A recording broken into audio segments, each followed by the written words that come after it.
이 성장이 좀 끝이 아닐까. 한 10년, 15년 늘 고점 논란이 있어 왔는데 20만 %가 넘게 주가가 올랐습니다. 20만 %요? 네. 정말 안 좋게 본다면 과거 사례를 통해서 1년 정도 약간의 부진한 흐름은 네. 보일 수 있고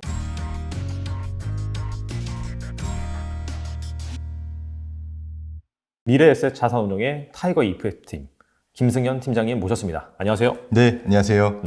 팀장님 모시고 최근에 이 기술주들 상당히 좀 안 좋은데 그 중에서 또 특히나 안 좋은 게 반도체잖아요. 네네. 그래서 사실 반도체가 장기적으로 되게 유망하다 말은 많이 나오는데 네. 지금 현상이 어떤지 한번 약간 짚어보는 그런 네네. 시간을 좀 가져보겠습니다. 최근에 그 필라델피아 반도체 지수 있잖아요. 네네. 그게 이제 반도체 대표 지수라고 네. 얘기를 하고 있는데 예. 나스닥도 많이 빠졌는데 이것도 상당히 많이 빠졌어요. 그래서 네네. 지금 뭐 고점은 거의 4,000선인데 네. 3,000선까지도 지금 하락한 상황입니다. 예, 예. 그래서 최근에 왜 이렇게 유독 이 반도체 주식들이 부진한지 네. 좀 그 부분에 대해서 좀 말씀해 주시면 좋을 것 같아요.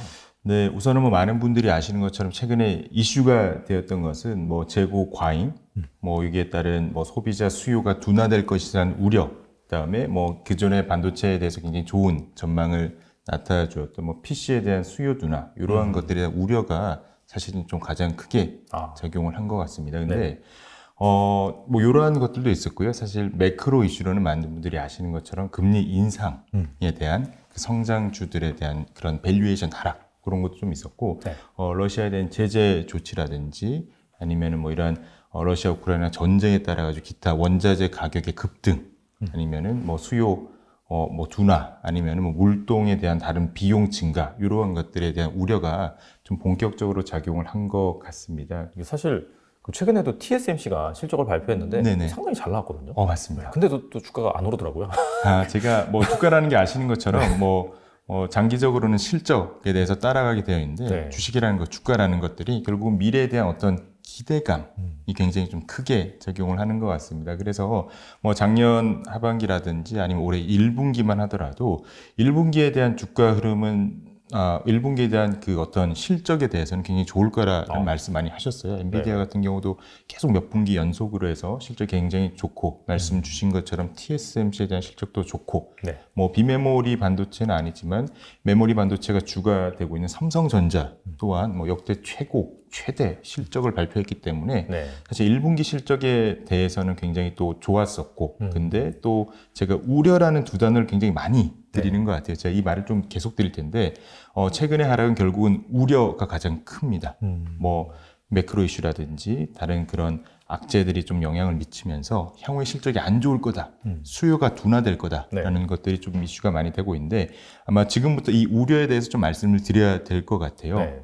이 우려가 정말 저희가 이 반도체, 특히나 시스템 반도체, 비메모리 반도체에 대한 중장기적인 성장성에 대해서 그걸 훼손할 정도의 우려일 것인지 아니면은 당장 뭐 한두 달 또는 2, 3개월 정도 이렇게 좀 시간이 딜레이가 되는 수준의 그런 우려인 것인지에 대해서 좀 한번 말씀을 드리도록 하겠습니다. 예. 또 한번 또 궁금하실 것 중에 하나가 필라델피아 반도체 지수가 또 워낙 또 많이 올랐었죠. 많이 올랐었죠. 예. 뭐 정말 한 10년 동안을 봤는데 한 9배 가량 좀 올랐던 것 같아요. 네. 예. 근데 여기 대해서 또 많은 분들이 궁금해 하시는 게 뭐 성장성에 대한 의문이라든지 아니면 또 이 성장이 좀 끝이 아닐까, 조금의 좀 렉이 있지 않을까라는 거에 대해서 좀 말씀을 드리면은 우선 제가 드리고 싶은 말씀은 나스닥 100도 그렇고 뭐 다른 뭐 S&P 500도 뭐 그렇지만은 아니면 뭐 혁신 종목들 그리고 이 필라델피아 반도체까지도 한 10년 동안의 고점 논란은 끊이지가 않았던 것 같습니다. 예전에도 이제 많이 올라서 고점이다 계속해서 그런 얘기가 나왔었다. 또 고점 논란에 대한 또 답도 이렇게 또 말씀을 드리면은 옛날 얘기를 좀 한번 좀 짧게 드리려고 해요. 애플, 애플에 대해서 고점 논란, 뭐 한 10년, 15년 늘 고점 논란이 있어 왔는데 애플이 보니까 한 1979년 정도에 상장을 했습니다. 40년이 지났는데 주가가 얼마나 올랐을 것 같으세요? 글쎄요. 뭐 생각도 못 해봤었던 이슈 같아요, 사실. 맞습니다. 상장가 대비 얼마나 올랐는지. 숫자 보고 저도 많이 놀랐는데 20만 %가 넘게 주가가 올랐습니다. 20만 %요? 네, 물론 요 주가는 최근 한 10년, 15년 동안에 좀 아이폰이라든지 이런 스마트폰이 나오면서 계속 뭐 좀 최근에 좀 상승한 것들이 훨씬 더 큰 것도 네. 있긴 한데 네. 이 순간순간마다 고점 논란이 사실 없었던 적이 거의 없거든요. 아이폰이 처음에 나왔을 때도 주가가 올랐을 때도 그 이후에 네. 이 수요는 일시적이다 또는 삼성이나 다른 경쟁자들이 나오게 되면은 이 애플의 주가는 거품이다라는 얘기가 나왔고 네. 핸드폰이 다 보급되면 이제 성장성이 끝난 게 아니냐라는 건 얘기도 굉장히 많았었거든요. 네. 그런 거를 뭐 다른 아이패드라든지 맥이라든지 그 다음에 최근 같은 경우에는 뭐 워치 그 다음에 안에 있는 콘텐츠 이런 걸 통해서라도 계속적으로 발전을 또 하고 있고 또 최근 5년만 보더라도 주가가 370%가 넘게 올랐습니다. 네, 그렇기 때문에 제가 좀 전에 말씀드린 것처럼 뭐 단순히 가격이 많이 오른 것만으로 무조건 고점이다라고 하기는 조금 어려울 수 있고요. 그리고 요거는 제가 실제 고객분들 대상으로 한번 좀 재미난 네. 실험이라고 해야 되나요? 그런 걸 좀 했었는데 코로나 한 직후였습니다. 주가가 굉장히 많이 조정을 받았을 때죠. 네. 모 투자자분께서 고민하시더라고요. 지금 주가 뭐 애플이나 아니면 미국의 혁신 성장 테마주들이 뭐 반도체도 마찬가지고요. 그 조정을 받고 있는데 투자해야 돼라고 엄청 걱정을 하셨어요. 그러니까 지금 가격이 지금 더 떨어지는 걸 걱정을 하셨는데 제가 그분께 한 10년 정도 애플, 뭐 아마존, 뭐 엔비디아 이런 중장기 우상향한 종목들의 10년 차트를 사실 갖고 와가지고 뒤에를 좀 가렸습니다. 예, 네네. 그래서 대신에 한 중간 정도에 이렇게 오른 지점이 있어요. 네네. 제가 그 지점을 가리키면서 뭐 몇 년이라고 말씀 안 드렸죠. 결과를 알 수 있으니까 투자하시겠어요라고 말씀을 드리니까 투자 못 하겠는데? 그리고 좀 주가가 좀 떨어졌을 때 조정을 받았을 때 네. 조금 이렇게 옮겼죠. 네네. 투자하시겠습니까 하니까 아니야 더 떨어질 것 같아. 투자 못 하겠어. 라고 말씀을 좀 주시길래 제가 그 뒤에 가린 걸 다 걷어드리면서 이제 오르지도 않은 시점입니다. 라고 또 말씀을 또 드렸는데 최근에 또 말씀드린 거 아직 못 사셨다 하더라고요. 더 떨어질 것 같아요. 네, 그래서 이게 네. 저도 뭐 투자를 당연히 하지만 1년 전, 뭐 3년 전에 그때 그 가격을 머릿속에만 갖고만 계시면은 결국은 좀 투자를 하지 못한다는 생각도 들고 그리고 뭐 저점을 맞춰서 가장 싼 가격에 산다는 건 사실상 뭐 신의 영역이라고 저희가 또 생각을 하고 있습니다. 그래서 저희가 해야 되는 거는 그렇다고 해서 물론 뭐 무조건 모든 주가가 우상향한다는 건 절대 또 아니니까요. 그렇죠. 대신에 우리가 할 수 있는 거는 이 투자했었던 장기 성장성 또는 저희가 최초에 투자했을 때 이 상품 또는 이 종목의 투자 포인트들이 훼손되지 않는가 또는 중장기 성장성이 아예 뭐 꺾이지 않는가 그거를 보면서 그다음에 좀 초반에 실적 말씀하셨죠. 그걸 네. 어떻게 확인하냐면 중간중간 실제적으로 실적이 나옵니다. 그리고 미국 주식 같은 경우에는 제가 볼 때는 굉장히 또 합리적이라고 생각하는 게 실적이 좋으면은 주가가 또 그걸 또 보답을 하더라고요. 물론 뭐 주가라는 게 미래 성장, 미래의 꿈을 먹고 사는 거긴 하는데 실적이 뒷받침이 되면은 주가는 무섭게 오르고 그다음에 실적이 또 꺾인다거나 아니면 실적에 영향을 받고 있는 그런 공식 데이터들이 본격적으로 하락을 하게 되면 또 주가는 뭐 대형주를 하더라도 미국이 장외에서 20%까지 떨어지는 맞아요. 것도 올 초에 보셨습니다. 네, 메타. 네. 맞습니다. 메타가 좀 그렇게 됐었는데 네. 그래서 저희가 그 중간중간에 실적들을 꾸준히 확인하면서 그다음에 이 리스크 요인들이 과연 요거에 큰 영향을 미칠까 그리고 최근에는 근데 워낙 변동성이 또 크지 않습니까? 그래서 뭐 좀 표현이 그럴 수 있는데 뭐 최악의 순간이라고 해야 되나요? 네.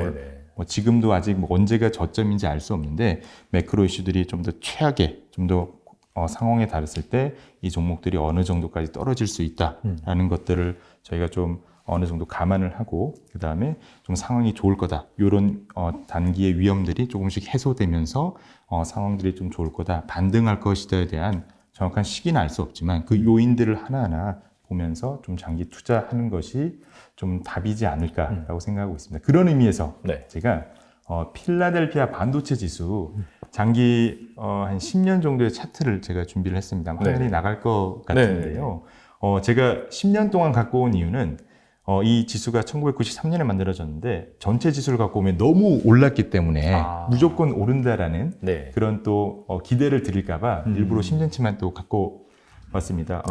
필라델피아 반도체 지수를 보면 참 아름답게 올랐죠. 네, 물론 중간중간에 조정을 받은 시기들이 있습니다. 네. 뭐 하루도 안 빠지고 다 오른 것도 아니고 그렇지만 크게 봤을 때 한 세 가지 정도의 좀 빠르게 오른, 중장기적 오른 그 시기들이 있었습니다.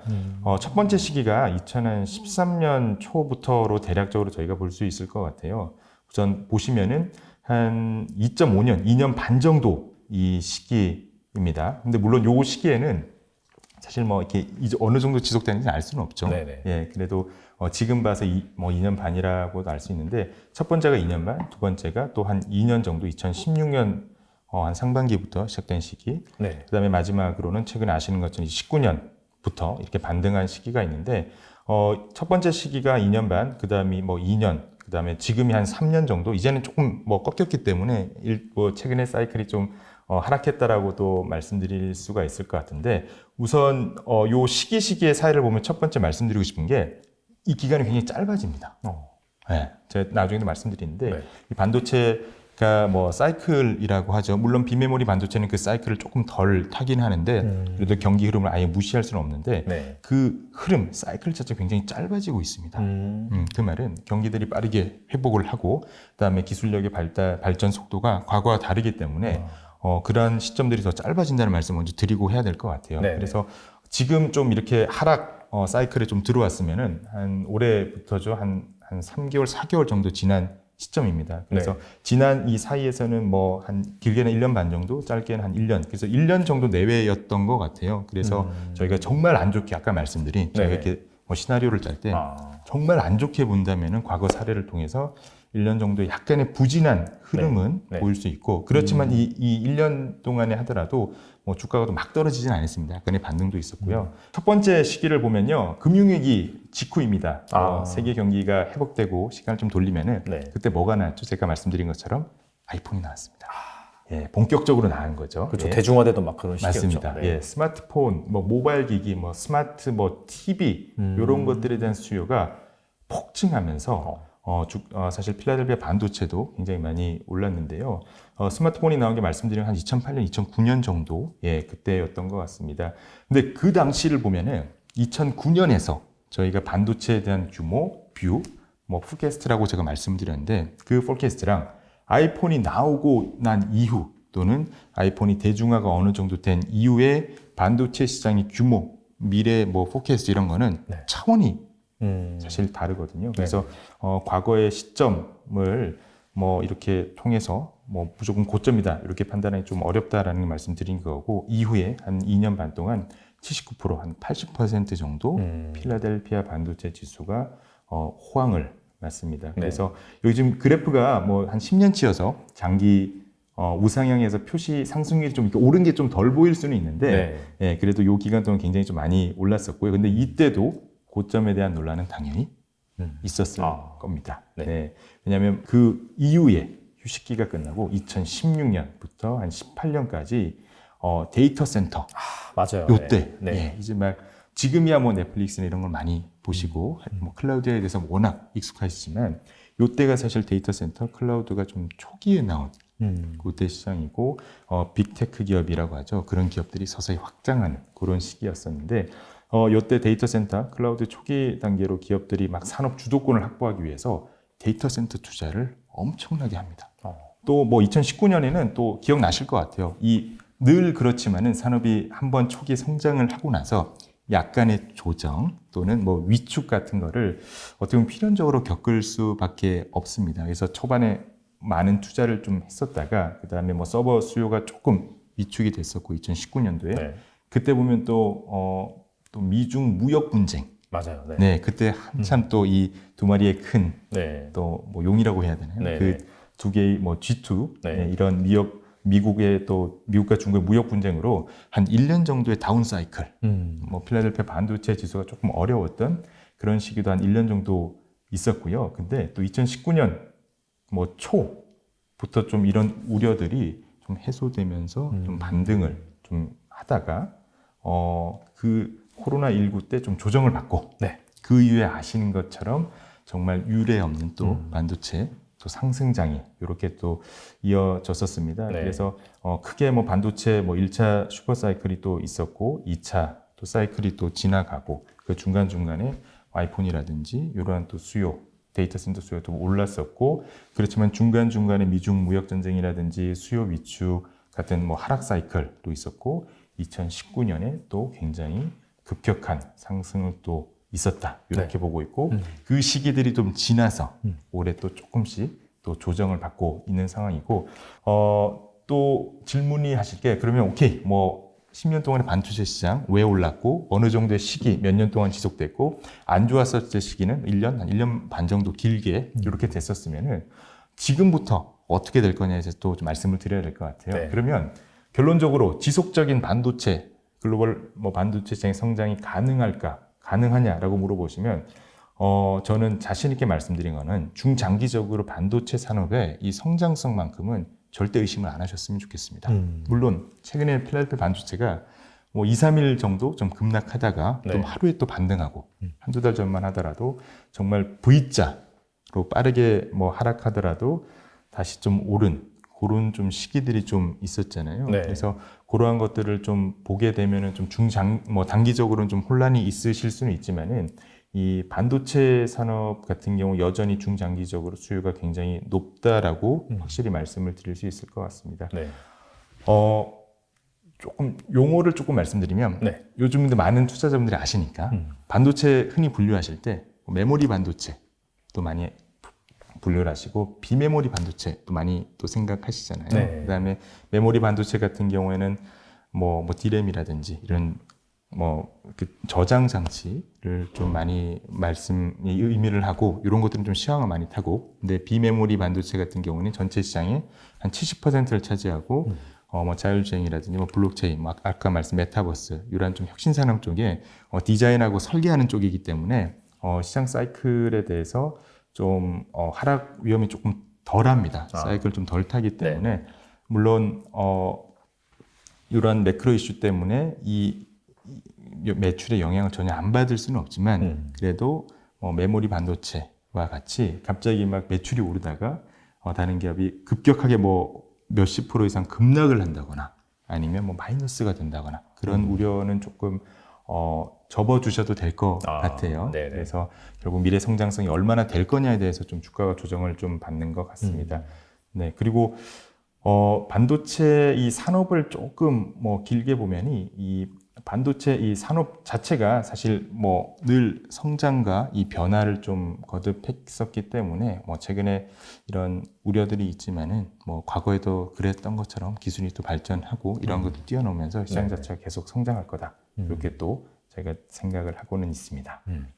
알겠습니다. 이제 정리를 해보면, 네, 뭐 사실 역사적으로 봤을 때 당연히 조정 구간이 나왔었죠. 네, 그죠? 네. 근데 그게 이제 기술의 발전으로 인해서 네. 점점 약간 짧아지는 그런 추세는 맞고, 네네. 그래서 사실 최근에 그런 조정 국면이 나오긴 했는데, 네. 뭐 이런 부분 같은 경우에는 약간 매크로적인 이슈가 좀 컸고, 네네. 그러다 보니까 이런 부분들이 수요 둔화, 뭐 네. 공급에 뭔가 뭐 주요 소재라든지 그런 거에 공급이 잘 안 된다든지 그런 네네. 이슈도 좀 있었던 것 같고, 그런 예. 우려들이 반영이 돼서 사실 조정이 나오고 있는데, 예. 사실 딱 까놓고 본다라고 한다면 네. 미래에 이 반도체가 과연 덜 쓰일 것이냐, 지금부터 그런 이슈 때문에 이 산업이 뭐 축소가 될 것이냐, 이제 그런 이슈는 아니라는 거잖아요. 맞습니다. 그죠? 그래서 그런 부분들을 보면서 예. 사실 길게 본다라고 한다면 지금이 네. 투자에 좋은 기회가 될 수 있다. 네네. 그런 말씀이잖아요. 맞습니다. 예.